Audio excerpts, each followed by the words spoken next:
On line technology news حاصل کرنے کے لیے سبسکرائب کے بٹن پر کلک کریں اور بیل آئیکن پریس کریں۔ شکریہ۔ السلام علیکم دوستوں، میں ہوں آپ کا دوست محمد جمال ایم جے اسٹوڈیو کے ساتھ۔ آج 6 مئی 2018 کے نیوز بلٹن کے ساتھ آپ کی خدمت کے اندر حاضر ہوں، جس کے اندر میں آپ کو بتانے جا رہا ہوں سعودی عرب کی تازہ ترین خبریں۔ اگر آپ بھی اپنے آپ کو سعودی عرب کے حالات سے اپ ڈیٹ رکھنا چاہتے ہیں تو اس نیوز بلٹن کو آخر تک ضرور دیکھیے۔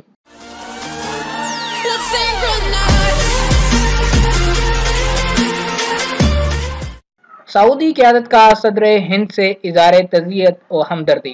خادمین حرمین شریفین شاہ سلمان بن عبدالعزیز نے شمالی ہند میں گرد و غبار کے طوفان سے ہونے والے جانی نقصان پر ہندوستانی صدر رام ناتھ کووند سے ہمدردی اور تعزیت کا اظہار کیا۔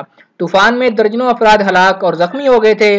شاہ سلمان نے صدر ہند کے نام اپنے پیغام میں تحریر کیا کہ شمالی ہند میں آنے والے طوفان سے ہونے والی ہلاکتوں کی خبر سن کر تکلیف ہوئی۔ مصیبت کی اس گھڑی میں ہم آپ کے ساتھ شریک ہیں، جہاں بھاگ ہونے والوں کے خاندانوں، ہندوستان کے دوست عوام اور خود آپ سے سعودی عوام و حکومت اور خود اپنی جانب سے انتہائی ہمدردی اور تعزیت کے جذبات کا اظہار ضروری سمجھتا ہوں۔ ہماری آرزو ہے کہ زخمی جلد از جلد شفا یاب ہو جائیں۔ ولی عہد نائب وزیر اعظم و وزیر دفاع شہزادہ محمد بن سلمان نے بھی صدر ہند کے نام اسی مضمون پر مشتمل تعزیت و ہمدردی کا پیغام ارسال۔ 16 سعودی کمپنیوں کے ساتھ ارامکو کے معاہدے۔ سعودی ارامکو نے 26 ارب ریال کی مالیت کے معاہدے 16 سعودی کمپنیوں کے ساتھ کر لیے۔ اس کا مقصد سعودی عرب کے صنعتی شعبے سے ارامکو کے تعلقات کو مضبوط بنانا اور درآمدات کے شعبے کے لیے مجموعی ویلیو ایڈڈ کو فروغ دینا ہے۔ یہ معاہدے 10 برس کے لیے کیے گئے ہیں۔ ان معاہدوں کے بموجب سعودی ارامکو مقامی چھوٹی اور درمیانے درجے کی کمپنیوں کی ساکھ بہتر بنائے گی۔ قرآن کا ایک صفحہ کس نے چھپایا؟ قرآن پاک کے خوش نویس شیخ عثمان طاہر نے اپنی زندگی کا ایک عجیب و غریب واقعہ یہ کہہ کر سنایا کہ ایک مرتبہ انہوں نے قرآن پاک کا کامل صفحہ تحریر کیا اور وہ اچانک کمرے سے غائب ہو گیا۔ پورے دن تلاش کرتے رہے، نہیں ملا۔ انہوں نے مقامی صحافی عبداللہ العنزی سے گفتگو کرتے ہوئے کہا کہ آخر میں نے وضو کر کے ظہر کی نماز ادا کی، واپسی پر غائب شدہ صفحہ اپنی جگہ پر رکھا ہوا مل گیا، تاہم کتابت کے نقوش کاغذ سے غائب تھے۔ میں نے کام چھوڑ دیا اور اس فکر میں لگ گیا کہ کیا کوئی جن مجھ پر مسلط ہو گیا ہے جو لکھے ہوئے حصے کو اس طرح سے مٹا دیتا ہے۔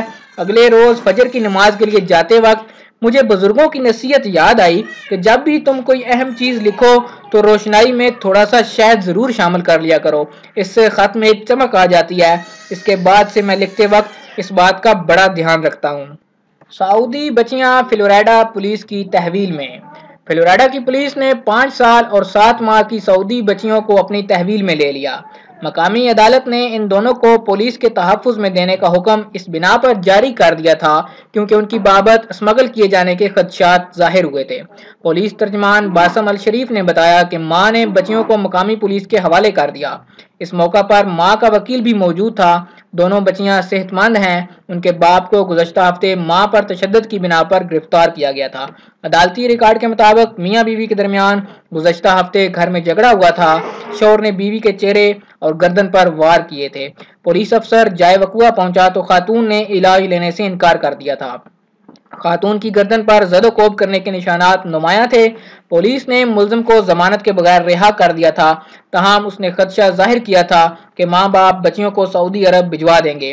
اس تناظر میں عدالت نے بچیوں کو احتیاطی تدبیر کے طور پر پولیس تحویل میں رکھنے کا حکم جاری کر دیا۔ مکہ روڈ پر 2 گاڑیوں سے شراب کی 145 بوتلیں برآمد۔ مکہ مکرمہ ریجن میں روڈ سیکیورٹی کی اسپیشل فورس نے الشمیسی سے پہلے کھڑی ہوئی 2 مشکوک گاڑیوں کی تلاشی لی۔ ان سے کل شراب کی 145 بوتلیں برآمد ہوئیں۔ سیکیورٹی فورس کا کہنا ہے کہ گاڑی سٹارٹ حالت میں تھی، ان میں کوئی بھی نہیں تھا۔ ایک گاڑی سے 3 سلنڈر گیس اور شراب کی 125 بوتلیں برآمد ہوئیں۔ یہ گاڑی ایک صومالیہ کے شہری کی تھی۔ دوسری جانب فورس نے ایک اور گاڑی کی تلاشی لی جس میں ایک پاکستانی اور ایتھوپین بیٹھا تھا۔ ایتھوپین کے پاس شناختی دستاویزات بھی نہیں تھیں۔ گاڑی کی تلاشی لینے پر شراب کی 120 بوتلیں برآمد۔ بدعنوانی سے مطلع کرنے والے ملازمین کے تحفظ کا شاہی حکم۔ خادم حرمین شریفین شاہ سلمان بن عبدالعزیز نے حکم جاری کیا ہے کہ مالیاتی اور انتظامی بدعنوانی کی رپورٹ کرنے والے تمام ملازمین کو مکمل تحفظ فراہم کیا جائے۔ انہیں کسی بھی طرح کا نقصان پہنچانے کی اجازت نہ دی جائے۔ رپورٹ کرنے کے نتیجے میں نہ تو ان کے حقوق متاثر ہوں اور نہ ہی ان کو حاصل ہونے والی مراحت پر کسی طرح کا کوئی فرق آئے۔ شاہ سلمان نے انسداد بدعنوانی کے قومی ادارے کو مذکورہ ہدایات جاری کر دی۔ ادارے کے سربراہ ڈاکٹر خالد المحسن نے بتایا کہ سعودی قیادت بدعنوانی کے انسداد کا تہیہ کیے ہوئے ہیں۔ وہ چاہتے ہیں کہ مقامی شہریوں اور مقیم غیر ملکیوں کو بدعنوانی کی بے حکمی میں تعاون دینے پر ہر طرح کا تحفظ۔ جنوبی کوریا سمارٹ ایٹمی تنصیبات کا سہرا مملکت کے نام۔ کنگ عبداللہ ایٹمی توانائی سٹی کے 48 سعودی انجینئر جنوبی کوریا میں سمارٹ ایٹمی تنصیبات کا ڈیزائن تیار کر رہے ہیں۔ سعودی وزیر توانائی و صنعت انجینئر خالد الفالح نے جنوبی کوریا کے حالیہ دورے کے موقع پر کوریا میں ایٹمی توانائی کے ریسرچ انسٹیٹیوٹ کے AERI کا دورہ بھی کیا۔ سعودی عرب مارچ میں صارفین نے 86 ارب ریال خرچ کیے۔ سعودی عرب میں مارچ میں صارفین نے 86 ارب ریال خرچ کیے۔ 2017 میں 76.6 ارب ریال خرچ کیے گئے تھے۔ 8.20% اضافہ زیادہ خرچ کیے گئے۔ 21 ماہ میں اتنا زیادہ خرچ کبھی نہیں ہوا۔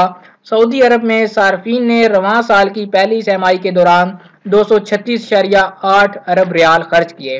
2017 کی پہلی سہ ماہی کے مقابلے میں 10.9 ارب ریال زیادہ خرچ کیے گئے ہیں۔ امتحانات کے پیپر میں گڑبڑ، جیل سازی کا جرم۔ ریاض پبلک پراسیکیوشن نے واضح کیا ہے کہ امتحان ہال میں کسی طالب علم کی جگہ دوسرے طالب علم کا امتحان دینا جرم ہے۔ یہ جیل سازی کا جرم کہلاتا ہے۔ اس پر 6 ماہ تک قید اور 60,000 ریال تک کا جرمانہ ہے۔ اسی طرح سوالات کے جوابات میں کوئی تبدیلی کرنا بھی جیل سازی کا جرم ہے۔ اس پر بھی مذکورہ سزا مقرر ہے۔ دونوں سزائیں بیک وقت بھی دی جا سکتی ہیں۔ الشریف ناسیبہ عالمی ایوارڈ پانے والا پہلا سعودی۔ جدہ افرادی قوت کنسلٹنسی کے ماہر عالمی ادارے ناسیبہ نے خالد حمود الشریف کو شمالی افریقہ اور مشرق وسطیٰ کی سطح پر افرادی قوت کے بہترین قافلہ سالار کا پہلا ایوارڈ پیش کر دیا۔ الشریف پہلے سعودی ہیں جنہیں اس قسم کا عالمی ایوارڈ دیا گیا ہے۔ انعام یافتگان کا انتخاب ججوں کی خود مختار کمیٹی نے کیا۔ امیدواروں کی کارکردگی کی بنیاد پر ایوارڈ کے فیصلے کیے گئے۔ کل سے بارش کا امکان۔ ریاض ماہر موسمیات عبدالعزیز الحسینی نے توقع ظاہر کی ہے کہ کل پیر سے سعودی عرب کے متعدد علاقوں میں بارش کا امکان ہے۔ کئی دن تک سلسلہ جاری رہے گا۔ انہوں نے توجہ دلائی کہ تبوک اور شمالی حدود سے بارش کا سلسلہ شروع ہوگا۔ اس کے بعد الجوف، حائل اور مدینہ منورہ، پھر قصیم، مکہ اور ریاض، آخر میں مشرقی ریجن باہا، اسیر اور جازان بارش کی زد میں ہوں گے۔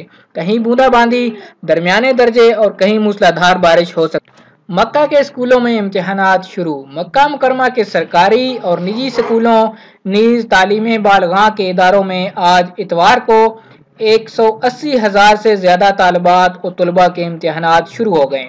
مکہ مکرمہ ریجن میں ادارہ تعلیم کے ڈائریکٹر جنرل محمد الحارثی نے بتایا کہ تمام تیاریاں پہلے ہی مکمل کر لی گئی ہیں۔ طائف خزانے کے متلاشی گرفتار۔ طائف پبلک پراسیکیوشن نے الہدا کے زرعی فارم میں تصوراتی خزانہ تلاش کرنے والوں کی گرفتاری کے احکام جاری کر دیے۔ ذرائع کا کہنا ہے کہ ایک سعودی شہری اور اس کے ساتھ کئی عرب ممالک کے شہریوں کو اس وقت گرفتار کر لیا گیا جب وہ الہدا کے ایک زرعی فارم میں کسی خزانے کی تلاش میں کھدائی کر رہے تھے۔ گرفتار شدگان کو قانونی کارروائی کے لیے پبلک پراسیکیوشن کی تحویل میں دے دیا۔ جازان ہرن سمگل کرنے کی کوشش ناکام۔ جازان جزیرہ فرسان سے ہرن سمگل کرنے کی کوشش ناکام بناتے ہوئے مقامی شخص کو گرفتار کر لیا گیا۔ سبق نیوز سے گفتگو کرتے ہوئے ادارہ جنگلی حیات کے ریجنل ڈائریکٹر عبداللہ الاسیری نے بتایا کہ جزیرہ سے آنے والی فیری پر سوار کی جانے والی گاڑیوں کی تلاشی لی تو ایک گاڑی کے نچلے حصے میں 2 زندہ ہرنوں کو چھپایا گیا تھا۔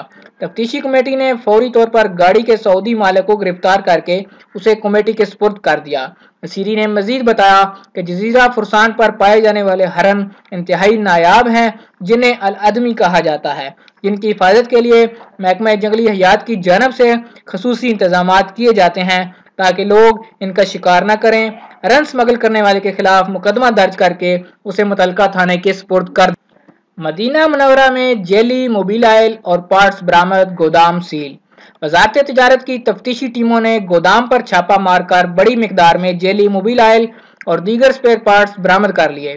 گودام کو سیل کر دیا۔ المدینہ اخبار کے مطابق وزارت تجارت کی تفتیشی ٹیموں کو اطلاع ملی تھی کہ شہر میں بڑی مقدار میں گاڑیوں کے جیلی پارٹس اور موبائل فروخت کیا جا رہا ہے، جس پر کمیٹی تشکیل دی گئی تاکہ جیل سازوں کے خلاف کارروائی کی جا سکے۔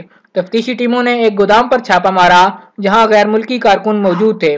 گودام میں اسٹور کیے گئے موبائل فلٹر اور گاڑیوں کی بیٹریوں کا جائزہ لیا گیا تو معلوم ہوا کہ تمام اشیاء جعلی ہیں جن پر معروف برانڈ کے سٹیکر چسپاں کیے گئے ہیں۔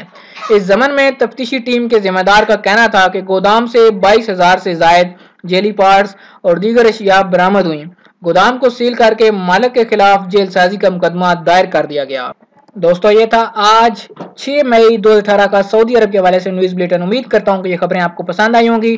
کمنٹ کر کے مجھے ضرور بتائیے گا کہ آپ کو سب سے خبر کون سی زیادہ دلچسپ لگی۔ ویڈیو دیکھنے کے لیے شکریہ۔